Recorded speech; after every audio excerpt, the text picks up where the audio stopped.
All right. Hello, everyone. So, welcome to Chapter 5, Democratic Regimes. What a more fitting week for this chapter since it is the 250th anniversary of our democracy. So, happy 4th of July, everyone. Um, so, obviously, the United States will get referenced quite a bit in this chapter.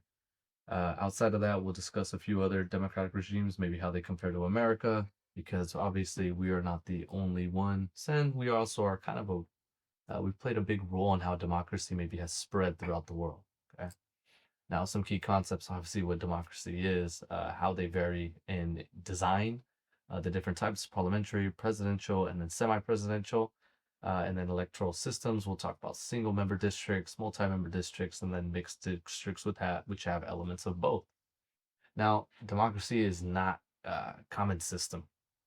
It's actually democracy. When you look at it, you should actually think of the word inefficiency. Okay.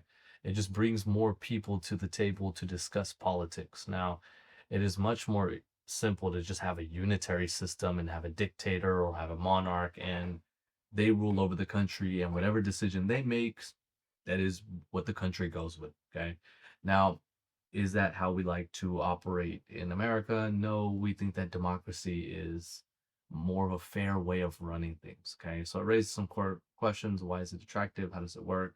How does it balance freedom and equality the same way everywhere? Okay, obviously it's not, it's going to be different, and that is all going to be dependent on the people that participate within the government. Okay, but it seems to be the more attractive choice because, or the more attractive type of government because it gives people the choice to actually participate within their government, or sometimes it feels like just the illusion of choice. Now, defining democracy, okay? I'm gonna put an emphasis on freedom and individual rights, and what a better character to describe that with than Monkey D. Luffy. So those of you guys who do not watch anime or do not watch One Piece, he is the embodiment of freedom. So much like the United States likes to go around in other countries and grant people freedom and prop up democracies, Luffy kind of does the same thing, fighting against dictatorships all throughout the sea. But regardless, though, okay, communist regimes define democracy as a collective equality. Okay, when we put more of an emphasis on these individual rights and freedoms, and obviously in America, our Constitution was built up on being the land of the free. Okay. And obviously there's our baseline definition. Demos means the people, Kratio means rule. So democracy is going to be rule of the people. Really simple. What are some essential things that we can find within democracy? Participation. Okay, we want people to vote, be civically engaged. There's going to be competition that arises. Obviously, political parties aren't something that, like I don't want to say that like democracy glorifies because we shouldn't glorify it. George Washington actually warned us in his farewell address why democracy is actually problematic. Um, but it does lead to competition. Hopefully, that competition is giving us two or multiple options that we can choose from that obviously would be beneficial to the public. And then obviously liberty, freedom of speech, and assembly, that is going to be our First Amendment here in America. Okay. Now, let's go ahead if I can find my cursor. Now, liberal democracy. So obviously this is going to be rooted in liberalism, individual rights.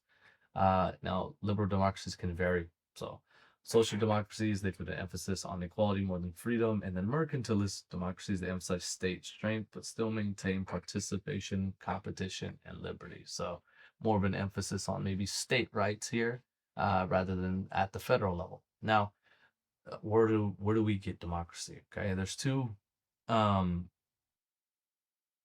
two areas where we can look at for its origins. Okay.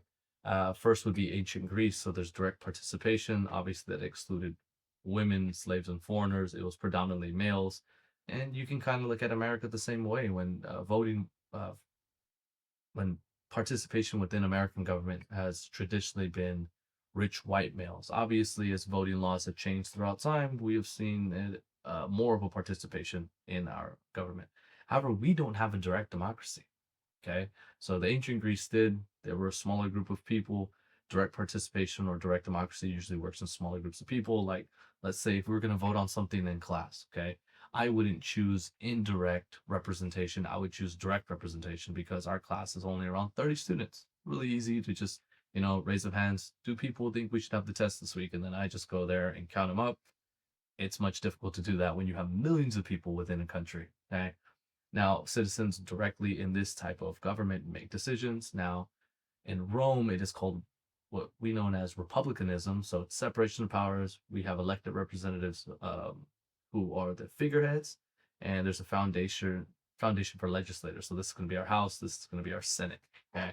Obviously, this is how the American government actually operates. So our the true way to define our government is actually a democratic republic. So if you actually want to look at the best way to explain our government, like the type of government that we have, is actually Star Wars. Okay, so just like Senator McConnell, and it's crazy that I picked him this as an example because he just had another stroke, I believe. Um, Obviously, he's not in the best health. I don't want to wish him any bad, but it is problematic that someone that old is making decisions for America. Regardless, though, just like Senator McConnell represents a state, we have Senator Jar Jar Binks over here. Okay, so obviously in Star Wars, he's not going to represent a state; he's going to be representing the whole planet. But in Star Wars, their government is actually a democratic republic. That is actually what American government is. So, to all my Star Wars fans in the class, Jar Jar Binks, Senator McConnell, they're exactly the same. Maybe a little bit looks wise too. So now, the Magna Carta. Okay, this is going to be like an origin for democracy. Your textbook likes to highlight like some key details or like milestones, like throughout history with democracy. The Magna Carta is going to be one of those first uh, big accomplishments that we see. Some of the other accomplishments that we see are actually with like Jean-Jacques Rousseau's writing, John Locke's writing. But other than that, this limited king's power and introduced rule of law and due process. Obviously, the American government is built on rule of law. This puts more of an emphasis on our institutions rather than that single figurehead in charge, which would be known as rule of man. So, and that's something you guys have probably covered in a previous political science class. So, why England? Okay, I don't know why this is messed up right here. I'll fix that obviously in the slides, but there was island geography. Your textbook uses it as an example. There was less of a need for a large army, and it was a weaker state. There was strong commercial economy, revenue without heavy taxation. Obviously, I have a picture of the Boston Tea Party right there. But this was a birthplace of liberalism. Okay, and what better way for me to just celebrate American independence but this? Remember, our the founders of our country started a whole war for our independence over a 2% raise on tax, and we get taxed every single year, and we do nothing about it but just go to work and go to school, and we just deal with the consequences. So that's another rant for another day, but it's just the reality of it. Now, um why do some countries democratize while others don't? Okay. There's a few different reasons for this: modernization, elite, civil society, international factors, and political culture. Okay. But this is just a reminder to Europe. Okay. Um, Remember, I don't like, I don't want to seem like I'm just spreading propaganda to you guys, but remember, we are undefeated in world wars. We technically won the Cold War.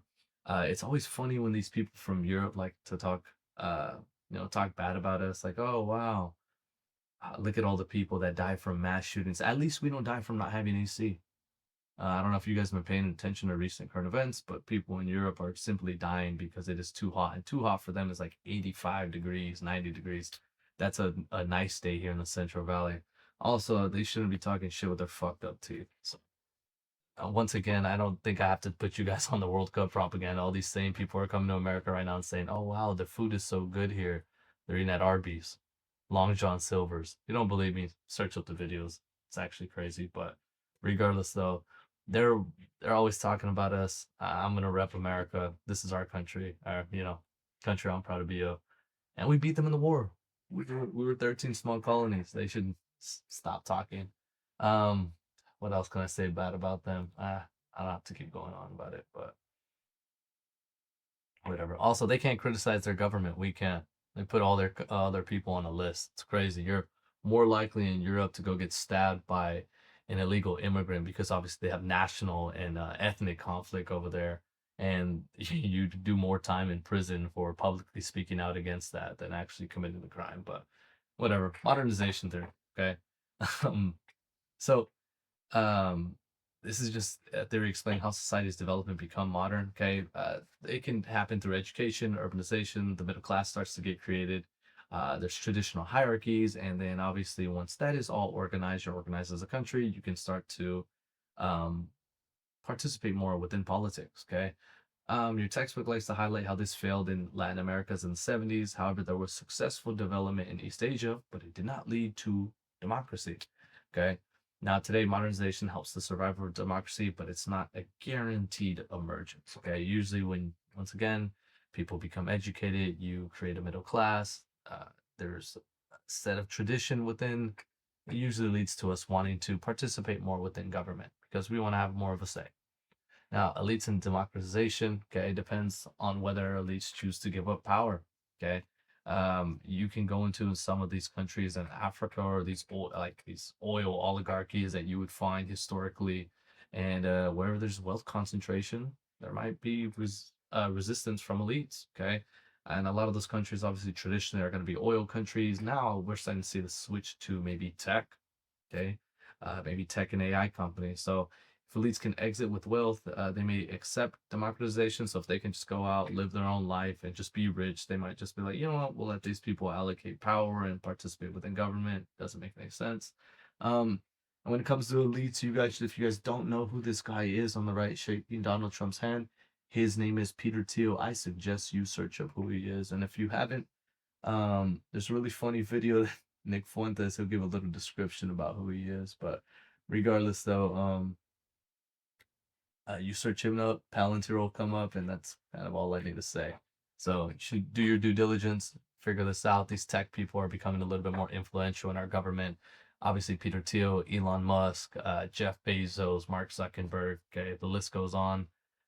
They do have a lot of say. Maybe what happens at least in American government. Okay, maybe not as much as what you know other countries might have to deal with, especially when they're dealing with oligarchies. But it's just worth noting that this also maybe occurs here in America. Now, society and civil society. So this is just life outside of like organized life outside of government. Okay, I want you to think of like your church groups, your neighborhoods, things like that. Now, it's just areas where we can come together and we blend both the non-governmental sector of life and the government sector of life. Now, let's go ahead and keep moving forward. We have international relations. Okay. So external forces matter, foreign investment, globalization, international pressure, requirements for membership. So these ideas are spread through media, NGOs, and education. Obviously, this is not an international relations class. When you talk about international relations, it will obviously blend with comparative politics. But it's worth. I thought it would be good to throw up Japan's prime minister and Donald Trump, because Japan just announced that they would be celebrating the 4th of July. So they'll be lighting up some of their cities in honor of our country. They're just celebrating the alliance that we have together. Okay. Obviously, for us, international relations is us just putting a military base somewhere. Choose how it goes. We give those countries protection, and then in return, we will use their area, and we kind of we like to spread democracy around the world by putting military bases around the world. But regardless, though, a lot of it does come with foreign investment. Usually trade deals and alliances like this. Now, political culture. Some argue that democracy emerges from this culture. Okay, some of the things that we talked about, such as like patriotism, like national identity. Okay, but this is controversial. It's hard to test this. Your textbook likes to look at how maybe like Catholicism in Europe led to democracy actually spreading. And once again, this is just an area of civil society kind of blending over into government. Now, institutions of democracy, this is going to be for us, it's going to be every single branch of government for the most part, okay? And obviously included in those branches, so obviously executive, legislative, judiciary, all three branches of our government. And then we have our electoral systems. This is going to be how we handle our elections. And the last thing is going to be civil liberties, okay? We'll discuss civil liberties, and we'll also discuss civil rights. When you think of civil liberties, just think of any right that humans are naturally born with, okay? Now, executives. So our executive, at least here in America, plays two different roles, okay? They play the roles of the head of state, and then they are the head of government. So they actually play a role within our government, but then they also are just like, kind of like a national symbol, Okay. So like when you think of America, you should be thinking of not only just the eagle, not only just the stars on the flag, but you should be thinking of the figurehead, the president. Okay. Um, Now in other countries, this can maybe be used a little bit differently. Like I like looking at the royal family in the UK. They would be an example of the head of state. They're supposed to go around, shake hands, represent the country, not get into any scandals. Obviously, hasn't worked out the best for them recently, but they don't really actually have like a daily operational role within government. Okay. And there's different types of systems that we have. Okay. There's parliamentary, presidential, and there's going to be semi presidential. So, and I want to say I have some examples. No, I don't have some examples on the left, but there's a really good table within your book that actually discusses this. So, like with parliamentary, okay, you're gonna see countries that are gonna elect a prime minister. Okay, whenever there's a vote of confidence, of no confidence, they will go and elect a new prime minister. Okay, so we actually seen two within the last couple of years. There was some protests and some uprising. We've seen it in Nepal actually, where they actually voted for their prime minister using Discord. There was the younger generation, I want to say it was what Gen Z, who came and had rioted and protest. There was a vote of no confidence against their current prime minister. We've seen a similar thing happen in Japan. A bunch of protests. Their prime minister's approval rating went down, and then overnight, they not overnight, but within the span of a couple of weeks, they elect a new prime minister, and that is the one who is pictured right here next to Donald Trump. She's also very traditional and right wing, if you guys did not know. So but regardless, though, then we have presidential. That is going to be the one that plays both roles. That is going to be our Donald Trump. Or if I like to throw up this picture of Obama. I think it's really cool. He did a pretty good job of being the head of government, but also being the head of state. That's why we actually care about our president's image, because we know that they represent us in this symbolic type of way. Now, the last one is going to be semi presidential. This is going to be hybrid. This is when you have a directly elected president, and then you have an indirectly elected prime minister, and they kind of blend roles and they work together to operate the government. Now, legislatures, our legislative branch, obviously. Okay. Once again, there's other examples of this, but we'll just use America to make it simple. Now, in smaller countries, it is going to be more common to see a unicameral system. So there's only one chamber that actually is voting on laws. In countries like the United States, which are a little bit longer, or not my fault, not longer, larger, you're going to see a bicameral system. So for us, it is going to be our Senate and it is going to be Congress. Okay. Um, Now, upper having two different houses, obviously they can check power within each other, and it represents regional interests. So we have like a balance when it comes to representation, two senators per state, and then obviously our congressmen are going to be based off of population within the state. And obviously they have longer, or well, what we would say here in America is unlimited terms. So that is why we have people like Senator McConnell, who have been in office for pretty much will be in office until the day he dies, or people like Nancy Pelosi, who's been in was in office actually until the day she died. Actually voted on something the day before she died, where she just falls asleep and just doesn't wake up because she was just that old. Okay. And what better example for us to discuss representation within America than former Congressman George Santos? Okay, everyone always likes to highlight Donald Trump being impeached, but if you guys don't know the story with him, he got impeached for mismanaging campaign funds because he was spending it on Botox, OnlyFans, and supercars. And that is not a joke. That is the reality of American politics, sadly. But he would be an example of a representative that is in our bicameral system here in America. Here's our judicial branch. There's good old Clarence Thomas, who's you should see one of the in the past week we've had a couple Supreme Court rulings. One of them actually had to deal with actually segregating sports. Okay. Based off of gender identity. Okay, so that's going to be something the court decided is going to be left up for states to decide. So I think we know which way California will go. Is that fair? No, but regardless of Clarence Thomas is our longest standing Supreme Court justice member. I don't have to go into all of them, but they're going to be determining the constitutionality of the law. They interpret the law. That's it. So a couple of different things that they do. They review there's judicial review gets reviewed two different ways. Abstract, which is hypothetical review, that is like interpreting the law, and then the concrete review is going to be based on the actual case of facts that get represented. Remember, our Supreme Court actually does not get the power of judicial review from the Constitution. It gets it from a specific Supreme Court case called Marbury versus Madison. And if you guys don't know the story about that, the summed up version of it is this guy named William Marbury did not get his position within the Supreme Court. He said it was unconstitutional. It gets challenged in the court. The court says, you know what, you should have got your job, but we can't do anything about it. But because of this, we are actually going to give ourselves the power of judicial review. So that is where that stems from. That's a summed up version of it. You might learn that in a law class. Now, electoral systems. This is what I want to kind of pull up the table. Okay. Now, plurality is going to be first to post, so the candidate with the most votes wins. Your textbook uses actually, we'll talk about that later. But this is going to be single member districts, tends to produce a two-party system. Obviously, another example of that would be what? America. That's the easiest one to go and reference. Okay. Now, the next one is going to be a majority system. Okay. So candidates are going to have to win over 50%. And in proportional representation, parties must win seats in proportion to the votes shared, uses a multi-member districts. Your textbook has a table 5.1, and it discusses the United Kingdom and South Africa. And the example it uses for plurality, single member districts, is going to be the United Kingdom. The example that it will use for proportional representation, so what we see right here, is going to be South Africa.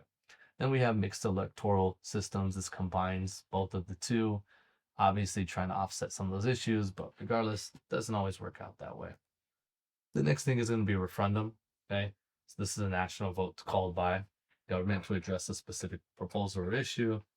And for the American version of this, you can just think of like propositions. Okay, some of the more famous propositions that have come up in the past couple of years. Obviously, there was the one that we had in California in the past few years. I don't know why I'm saying couple of years. With the bag tax, that was going to go to fund the roads. Obviously, that money went to the high-speed rail and whatever is being mismanaged. Okay. Outside of that, a couple other big propositions we've seen is actually trying to legalize sports gambling. Okay. Both in the online gambling setting in California and then also at within the casinos. But regardless, though, this is a national vote. People get to address things directly. Now, initiative. Okay, this is a process that allows citizens to collect signatures to put a policy proposal on the national ballot. I just like to think of just protesting, collecting signatures. Okay. Now, this is a bottom-up form of direct democracy. You will usually see this kind of, I would say, more maybe at the local level. We will probably hopefully start, and I mean, it can happen at the state level as well, but it's citizens' way of bypassing legislator.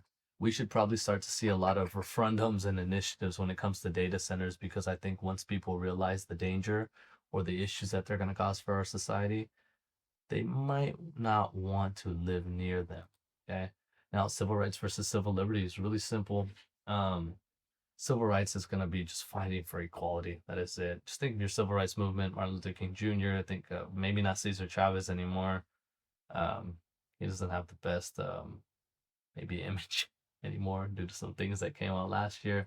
Civil liberties are going to just be basic freedoms. Just think of the Bill of Rights. Okay, something that all American citizens are born with. Civil rights a little bit differently. It's going to be fighting for equality for specific demographic groups. And that's going to go ahead and conclude chapter 5. Hopefully you guys enjoy your 4th of July. And just remember, we are 250 years in as a country. Hasn't been the cleanest 250 years. We'll see where it leads us, where we go next as a country. But regardless, though, remember, things can be a lot worse. Okay, I'm not saying we are the best country, but there's a reason why almost every single person wants to move here. Okay, we are the land of the free. We are a land of opportunity.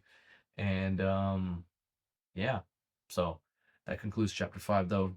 Hopefully you guys are enjoying the class, and I will see you guys in the next video. And remember, we will always be better than the UK. Remember, their food is terrible over there. Their teeth are messed up. So what? They don't have mass shootings like we do here in America. They just have a bunch of car bombings and people carrying medieval swords for some reason. But I'll stop hating on them. You guys have a good one, and I'll see you in the next video.